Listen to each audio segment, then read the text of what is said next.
네, 오늘은 우리가 가진 소망에 대하여 말씀을 나누고자 합니다. 여러분, 소망이란 무엇일까요? 소망이라는 것은 일반적으로 무언가를 바라는 것을 말합니다. 쉽게 말해 무언가를 원하는 것이죠. 그런데 소망은요, 단순히 무언가를 원하는 것을 넘어 그 사람의 삶의 형태와 내용을 결정하는 어떤 열망과도 같은 것입니다. 소망은 우리 인간이 살아가는 삶의 목적이자 원동력인 것이죠. 그렇기 때문에 우리 인간은 어떤 것이든 간에 소망 하나 정도는 가지고 살아가게 됩니다. 그 어떤 사람도 살아있다면, 정말로 살아있다면 이 소망 하나는 반드시 가지고 있는 것이죠. 어떤 이는 재물에, 어떤 이는 사람에게, 어떤 이는 명예에, 어떤 이는 안정된 삶에 소망을 두고 살아갑니다.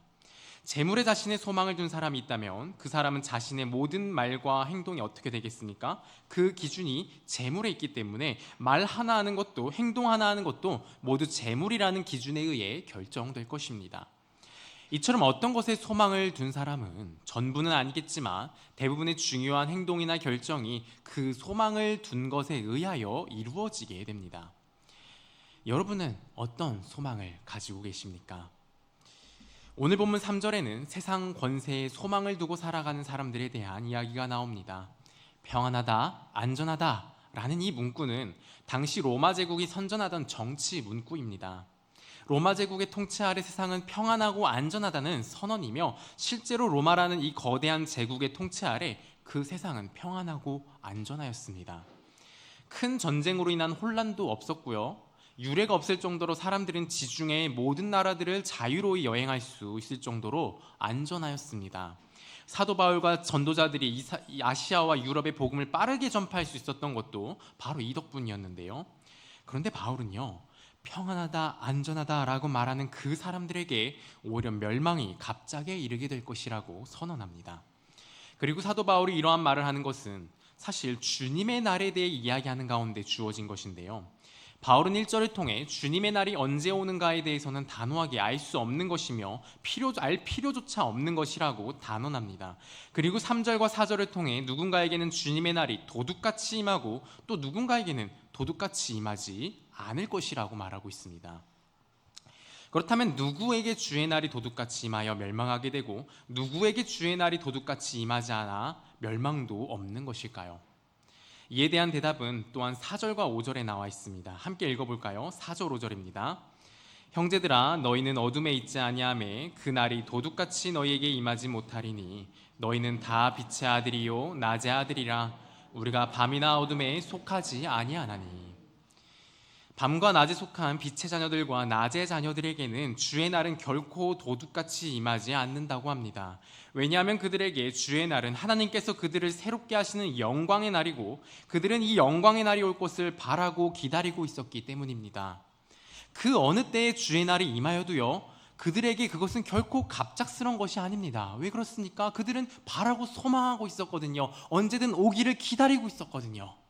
늘 그들의 생각 속에, 그들의 마음 가운데 주의 날이 있었기 때문에 어느 때에 오더라도 그것은 결코 갑작스러운 것이 아닙니다. 드디어 오신 것이고 드디어 그 날이 임한 것이기 때문이죠. 반면에 밤과 어둠에 속한 자들에게는 주의 날이 도둑같이 임하여 심판이 그들에게 있을 것이라고 이야기합니다. 이들이 바로 앞에서 말했던 평안하다, 안전하다라고 말하던 사람들인데요. 이 사람들에게는 왜 주의 날이 도둑같이 임하는 것일까요? 왜냐하면 그들은 그날을 기대하지 않는 걸 넘어 그들의 머릿속에, 그들의 삶 속에 그날 자체가 전혀 존재하지 않았기 때문입니다. 이러한 자들에게는 주의 날이 그 어느 때에 임하여도 아무리 언제 어느 때에 온다고 정확하게 이야기하고 그 이야기를 듣더라도 이들에게 주의 날은 그저 갑자기 정말 도둑같이 임한 것이 될 뿐인 것입니다. 자, 이렇게 두 그룹을 놓고 보면 이 두 그룹의 차이점이 무엇인가요? 그것은 바로 주의 날, 곧 예수 그리스도가 다시 오실 날을 자신의 소망으로 두고 있느냐 아니냐의 차이입니다. 이를 두고 바울은 주의 날을 소망하는 자를 깨어있는 자라고 하고 그렇지 않고 세상에 소망을 두는 자를 잠자는 자라고 표현합니다. 성도 여러분, 종말은 반드시 옵니다. 곧 옵니다. 그런데 자는 자들은 이 임박한 종말을 보지 못합니다. 그래서 종말이 마치 없는 것처럼 살아갑니다. 그냥 눈앞에 보이는 세상의 것들에 마음을 두고 그것을 목적으로 삼고 그것을 위하여 그것에 의지하며 살아갑니다. 마치 꿈속에서 그것이 꿈인 줄 모르고 꿈속의 것들이 진짜이며 전부인 줄 알고 살아가는 꼴인 것이지요. 여러분은 어디에 속해 있으십니까? 잠자고 계십니까? 아니면 깨어 있으십니까? 사도 바울은 데살로니가 교회 성도들에게 그리고 우리들에게 이렇게 말합니다. 다른 자들과 같이 잠들지 말고 깨어 정신을 차리라. 우리는 낮에 속하였으니 믿음과 사랑의 호심경을 입고 구원의 소망을 투구로 쓰고 정신을 차리자. 여러분, 우리는 깨어 정신을 차려야 합니다. 어떻게 해요? 바로 믿음과 사랑의 갑옷을 입고 구원의 소망을 투구로 써야 합니다. 그런데 이 믿음과 사랑의 갑옷과 구원의 소망의 투구는 또 어떻게 입을 수 있는 걸까요? 그것은 낮에 속하여야 가능합니다. 그럼 다시 질문해 보겠습니다. 낮에는 그럼 어떻게 속할 수 있는 것일까요? 그 답은 오늘 본문 9절과 10절에 나와 있는데요. 이것도 함께 읽어보겠습니다. 9절 10절입니다. 하나님이 우리를 세우심은 노하심에 이르게 하심이 아니요 오직 우리 주 예수 그리스도로 말미암아 구원을 받게 하심이라. 예수께서 우리를 위하여 죽으사 우리로 하여금 깨어있든지 자든지 자기와 함께 살게 하려 하셨느니라. 하나님께서는 우리를 죄에서 구원하시고 자신의 것으로 얻기 위하여 자신의 아들 예수 그리스도를 보내셨습니다. 그리고 그 예수는 우리를 대신하여 죽으시고 부활하셨습니다. 이때 우리 또한 그리스도와 함께 죽고 함께 다시 살아나게 하심을 통해 우리에게 믿음을 주시고 그 믿음을 통해 그리스도와 함께 하나님의 자녀가 되게 하셨습니다. 바로 이러한 하나님의 행하심으로 우리는 그리스도와 함께 낮에 속하게 되는 것입니다. 이것이 바로 우리의 소망입니다. 좀 어려운 말로 하면요, 현재적 소망이라고 합니다. 하나님의 구원 사역으로 우리가 하나님의 자녀, 지금 빛과 낮의 자녀라는 우리의 이 현재적 상태를 우리는 현재적 소망이라고 하는 것인데요. 현재적 소망이 있다면 당연히 무엇도 있겠습니까? 미래적 소망도 있겠죠. 우리는 이미 하나님의 자녀, 빛과 낮의 자녀이지만 여전히 추악한 죄인입니다. 여전히 범죄합니다. 여전히 수많은 우리의 부족과 약함이 계속해서 끊임없이 나타나고 있죠. 이런 우리가 예수님께서 다시 오실 때 완전히 새로워져서 예수 그리스도와 같이 되고 완전하고 영광스러운 하나님 나라에 들어가는 것, 이것이 바로 우리의 미래적 소망입니다. 우리는 깨어 정신을 차리고 이 소망을 붙들어야 합니다. 정신을 차린다라는 이 말은 흔들리지 말라로 번역할 수 있는데요, 우리는 이 소망을 붙들고 흔들리지 말아야 합니다. 이처럼 우리를 구원하시고 자녀 삼아 주셨을 때 주신 것이 있는데 우리가 그것을 가져야 흔들리지 않을 수 있습니다. 그것은 사랑과 믿음의 갑옷, 구원의 소망의 투구, 곧 사랑, 믿음, 소망입니다. 하나님이 우리를 사랑하심으로 우리에게 믿음을 주셨습니다. 그리고 이 믿음은 지금 우리가 하나님의 자녀라는 현재의 신분과 그리고 결국에는 예수님과 같은 완전한 하나님의 자녀가 될 것이라는 확신을 갖게 하며 이를 허락하신 하나님께 소망을 두게 됩니다. 이처럼 믿음은 소망을 갖게 하고요, 갖게 된 이 소망은 하나님을 더욱 사랑하게 합니다. 하나님을 사랑하는 이 사랑은 또 다시금 우리의 믿음을 굳건하게 하고 굳건해진 이 믿음은 소망을 견고하게 합니다. 바울은 바로 이 하나님이 주시는 믿음, 소망, 사랑, 이것을 붙들고 서서 흔들리지 말라고 이야기하며 바로 이러한 상태를 낮에 속하여 깨어있는 것이라고 이야기하는 것인데요. 그런데 여러분, 솔직히 우리 어떠한가요? 우리 정말 이 믿음, 소망, 사랑 가운데 잘 깨어 있습니까? 정말 조금도 졸지 아니하고 조금도 흔들리지 아니하고 조금도 넘어짐 없이 우리의 신앙의 삶을 잘 이끌어 오셨습니까? 솔직히 지금도 수시로 흔들리고 넘어지며 때로는 넘어진 그 상태에서 다시 일어날 힘조차 없어 그냥 주저앉아 있어 버릴 때에도 많지 않으십니까? 그러면 우리는 도대체 어디에 속한 자들인 건가요? 밤인가요? 낮인가요? 이렇게 수시로 졸고 잠을 자버리는데 밤을 속한 멸망의 자식들인 것은 아닐까요?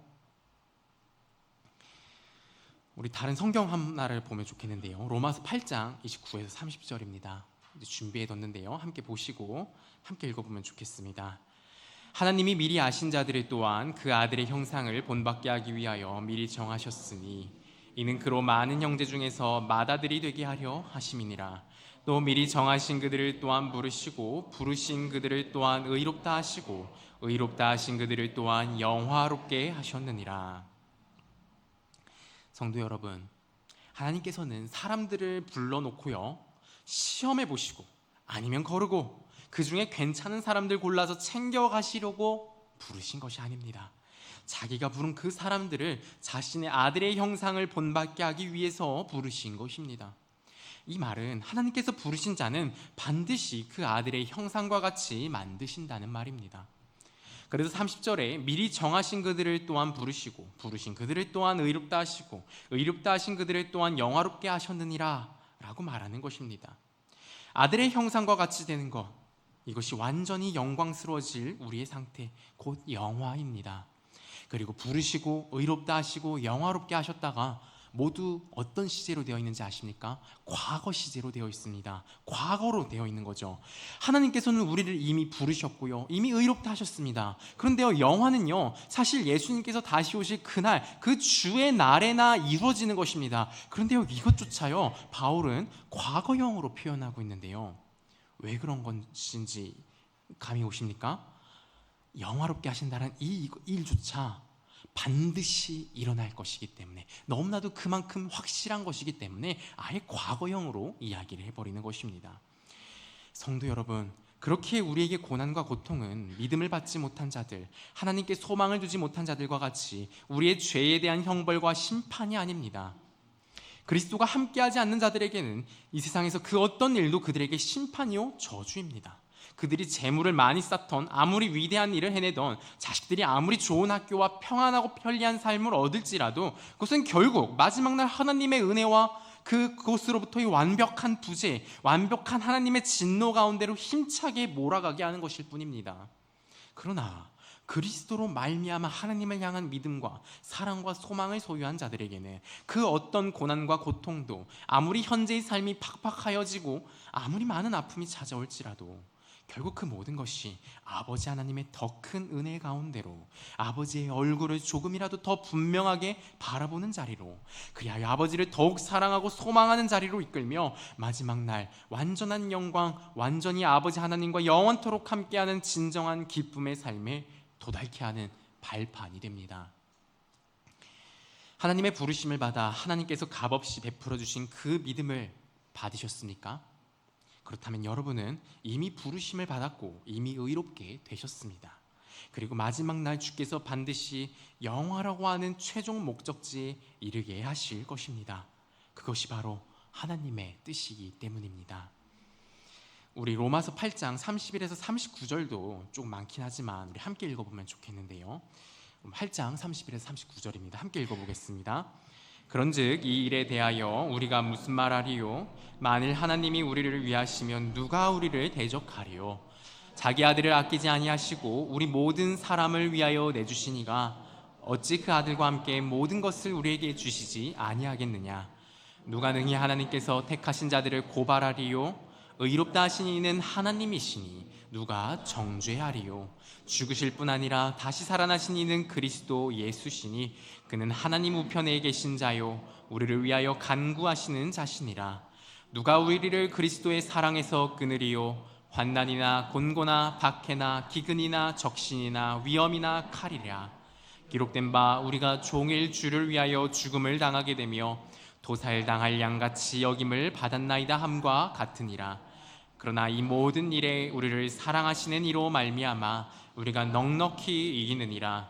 내가 확신하노니 사망이나 생명이나 천사들이나 권세자들이나 현재일이나 장래일이나 능력이나 높음이나 깊음이나 다른 어떤 피조물이라도 우리를 우리 주 그리스도 예수 안에 있는 하나님의 사랑에서 끊을 수 없으리라. 사랑하는 성도 여러분, 누가 우리를 대적하겠습니까? 하나님이 우리를 위하십니다. 누가 우리를 정죄하겠습니까? 하나님이 우리를 의롭다 하십니다. 누가 우리를 그리스도의 사랑에서 끊을 수 있겠습니까? 그리스도의 보혈이 묶어놓은 끈입니다. 환난은 짓눌리고 압박받는 것입니다. 곤고는 좁은 곳에 처하는 것입니다. 박해는 신앙으로 인한 괴롭힘입니다. 기근은 양식과 같은 물질이 부족한 상태입니다. 적신은 벌거벗은 것을 이야기합니다. 창피를 당한다는 것이죠. 세상으로부터 창피와 부끄러움을 당하는 것인데, 또 위험은 우리에게 있는 모든 위험을 말합니다. 칼은 신앙 때문에 죽는 것을 의미합니다. 성경은 말합니다. 우리가 주님 때문에 반드시 고난을 받게 될 것이고 또 어떤 자들은 죽임까지 당하게 될 것이라고 말입니다. 하나님이 주신 믿음으로 인해 우리가 그분께 품은 소망으로 인해 우리에게는 환난, 곤고, 박해, 기근, 적신, 위험, 칼이 있습니다. 없는 것이 이상한 것입니다. 정말로 바른 믿음과 바른 소망, 곧 하나님을 향한 사랑과 그 사랑을 나타내는 삶 가운데 있다면 그 삶에 어려움이 없을 수가 없습니다. 그것이 없다면 자고 있는 것입니다. 복음의 깊이에, 복음의 충만에 내가 충분히 적셔져 있지 못하며 내게서 복음이 제대로 흘러나가 그리스도와 아버지 하나님을 제대로 나타내고 있지 못하다는 증거인 것입니다. 그런데요, 또 이러한 것이 진정으로 깨어있는 신앙이라고 하니, 이렇게나 깨어있는 신앙에게는 이러한 것들이 온다고 하니 복음에 정말 나의 모든 것을 맡겨내는 그 인생이 좀 껄끄럽고 또 두려운 마음이 드시지는 않으십니까? 걱정하지 마십시오. 하나님이 함께 하십니다. 그것도 하나님이 가장 귀히 여기시고 사랑하시는 아들 예수 그리스도를 우리와 하나 되게 하시어 우리와 함께 하십니다. 그리고 하나님은 우리를 보실 때에 여전히 부족하고 죄 많은 우리의 그 부족함과 더러움을 보시는 것이 아니라 그리스도를 바라봐 주십니다. 그리스도의 완전함, 그리스도의 보혈, 그 거룩과 아름다움, 그것을 근거로 우리를 사랑하여 주시며 필요한 모든 것을 정말 풍성하게 무한하게 부어주십니다. 우리는 하나님이 부어주시는 바로 이 사랑 가운데 그 모든 고난과 어려움을 마주하는 것입니다. 그렇기에 그 어떤 고난과 시련이 찾아올지라도 낭망하거나 좌절할 필요가 없습니다. 이 사랑만 있다면 우리는 그 어떤 시험과 고난도 결국 능히 이기고 승리합니다. 그리고 이 하나님의 사랑은 영원하고 완전하며 결국 끊어지지 않습니다. 내가 확신하노니 사망이나 생명이나 천사들이나 권세자들이나 현재일이나 장래일이나 능력이나 높음이나 깊음이나 다른 어떤 피조물이라도 우리를 우리 주 예수 그리스도로부터 끊을 수 없습니다. 이것이 바로 우리의 소망입니다. 하나님께서 부르신 자는 반드시 그 아들처럼 영화롭게 하신다는 것입니다. 반드시 그렇게 하십니다. 그것이 결코 실패가 없는 하나님의 뜻이요 결코 끊어지지 않는 하나님의 사랑이기 때문입니다. 다시 본문으로 돌아가서 10절입니다. 함께 읽어보겠습니다. 10절입니다. 예수께서 우리를 위하여 죽으사 우리로 하여금 깨어있든지 자든지 자기와 함께 살게 하려 하셨느니라. 우리는 이 하나님의 뜻과 사랑으로 그리스도와 함께 낮에 거하는 자들이 되었습니다. 심지어 우리가 자고 있던지 깨어 있던지와 무관하게 결정되었습니다. 선택되었습니다. 낮에 속하게 되었습니다. 우리는 마땅히 영적으로 깨어 종말을 늘 인지하고 그에 따른 삶을 살아야 합니다. 그런데 사실 우리는 어떠합니까? 그러지 못할 때가 너무나도 많이 있죠. 하지만 우리의 구원과 자녀됨은 우리가 깨어 있었기 때문에 우리가 얻은 것이 아닙니다. 전적으로 하나님이 작정하시고 그에 따라 성령께서 주시는 믿음을 통해 우리는 구원받았으며 하나님의 자녀가 되었습니다. 복음서에 예수님께서 들어주신 비유 중에 이러한 비유가 있죠. 열처녀 비유인데요, 아마 다 아실 겁니다. 그 내용이 무엇입니까? 처녀 10명이 등불을 켜놓고 신랑을 기다렸는데 그 중에 5은 신랑과 함께 혼인잔치에 들어갔지만 5은 들어가지 못하였다는 내용입니다. 이 두 그룹을 가른 것은 무엇인가요? 깨어있음의 여부였나요? 성경에서는 10명 모두 졸며 잤다고 말하고 있습니다. 그렇다면 무엇이 차이를 만들어낸 것인가요? 그것은 바로 기름입니다. 기름이 준비되어 있던 5은 등불을 계속해서 켜놓을 수 있었고 신랑을 맞이하게 됩니다. 그러나 기름이 준비되어 있지 않았던 5은 결국 혼인잔치에 들어가지 못하게 됩니다. 기름을 준비하지 못했던 5이 기름을 준비한 5에게 찾아가 기름을 나눠달라 하였을 때 이런 말을 합니다. 너희가 쓰기에 다 부족할까 하노니 차라리 파는 자들에게 가서 너희 쓸 것을 사라. 기름은 믿음이고요, 파는 자는 성령이십니다. 우리가 졸며 자는 것이나 깨어있는 여부에 우리가 영화롭게 되고 하나님의 나라에 들어가는 것이 결정되지 않습니다. 성령께서 주시는 믿음이 결정합니다. 내가 믿었다라고 나의 공로를 조금이라도 내세우는 그런 믿음이 아닙니다. 나의 믿음조차 내가 한 것이 아니라 성령 하나님께서 주신 것임을 믿는 믿음, 믿음을 받는 것에 있어서 내가 조금의 공로도 자격도 만들어낸 것이 없음을 인정하고 하나님께서 다 행하여 주셨음을, 나는 당신밖에 붙들 뿐이 없다라는 것을 믿는 믿음, 바로 그 믿음입니다. 그리고 하나님께서는 자신이 택하여 믿음을 준 자는 반드시 영화롭게 하십니다. 이것이 결코 실패가 없으신 하나님의 뜻이며 결코 끊어지지 않는 하나님의 사랑입니다. 이것이 바로 장래에 반드시 일어날 우리의 미래요, 우리의 소망입니다. 이 소망이 우리로 하여금 세상의 헛된 것, 결국 우리를 죽게 하고 멸망하게 할 것들을 쫓아 살아가는 삶에서 벗어나게 하며 진정으로 가치 있고 영원한 것을 쫓아 살아가게 합니다. 다시 한번 질문을 드리는 것으로 오늘 말씀을 맺고자 합니다. 여러분은 어떤 소망을 가지고 계십니까? 이 자리 가운데 계신 모든 분들이, 우리 온 교회 모든 분들이 그리스도와 함께 낮에 속한 분들이 되기를 소망합니다. 그리고 더 바라기는 낮에 속한 우리 모든 분들이 깨어있기를 소망합니다. 하나님의 사랑, 믿음, 소망이 우리 심령에 늘 새롭게 채워지고 늘 새롭게 우리를 변화시키어 하나님을 향한 소망이 우리의 모든 삶을 이끌어 나가는 그런 살아있는 신앙, 그것이 우리 모두의 삶이 되기를 소망합니다. 진심으로 권면드립니다. 아직 그리스도와 함께 낮에 속하지 못한 분이 계십니까? 혹은 자꾸만 깨어있지 못하고 졸고 잘며 신앙의 침체를 경험하고 계십니까? 혹은 하나님을 알고 그분과 동행함의 기쁨을 활발하게 경험하고 계신 분이 계십니까? 이 모든 분들에게 동일한 권면을 드립니다. 그리스도께 나아오십시오. 매일의 삶 가운데 그리스도를 바라보시고 묵상하시며 그분을 더욱 알기 위해 노력하십시오. 그분을 알기 위해 할 수 있는 모든 수단을 동원하십시오.